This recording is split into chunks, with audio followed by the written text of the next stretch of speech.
సంవత్సరానికి స్వాగతం సుస్వాగతం. బంగారం ధర దూసుకుపోతోంది. 91,000 దాటి పసిడి పరుగులు తీస్తోంది.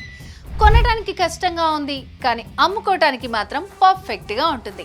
మీరు బంగారం తాకట్టు పెట్టి అప్పులు లోన్లు తీసుకునే ఉంటారు కదా, అలాంటి తాకట్లో ఉన్న బంగారాన్ని విడిపించి అమ్ముకుంటే లాభమే లాభం.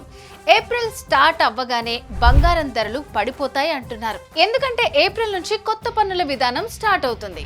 ధరలు తగ్గే అవకాశం ఉంది. కాబట్టి మీ తాకట్లో ఉన్న బంగారాన్ని అమ్ముకోండి. లోన్లు అప్పులు తీర్చుకుని హ్యాపీగా ఉండండి. అయినా తాకట్లో ఉన్న బంగారాన్ని విడిపించుకోవడానికి డబ్బులు కావాలి కదా అని అనుకుంటున్నారా? నో నీడ్ అండి. జస్ట్ శర్మ గోల్డ్ కంపెనీ వారి నంబర్కి కాల్ చేస్తే చాలు. వాళ్లే మీ ఇంటికి వచ్చి మీ వివరాలు తెలుసుకుని వెళ్ళి తాకట్లో ఉన్న మీ బంగారాన్ని విడిపించి ఆ రోజు ఆన్లైన్ ధరకే కొనుగోలు చేసి మిగిలిన అమౌంట్ని మీకు ఇచ్చేస్తారు. ఒక్క పూటలో మీ అప్పులు లోన్లు తీర్చిస్తారు. సో తాకట్లో ఉన్న మీ బంగారాన్ని విడిపించుకోవాలంటే శర్మ గోల్డ్ కంపెనీ వాళ్ళకి కాల్ చేయండి.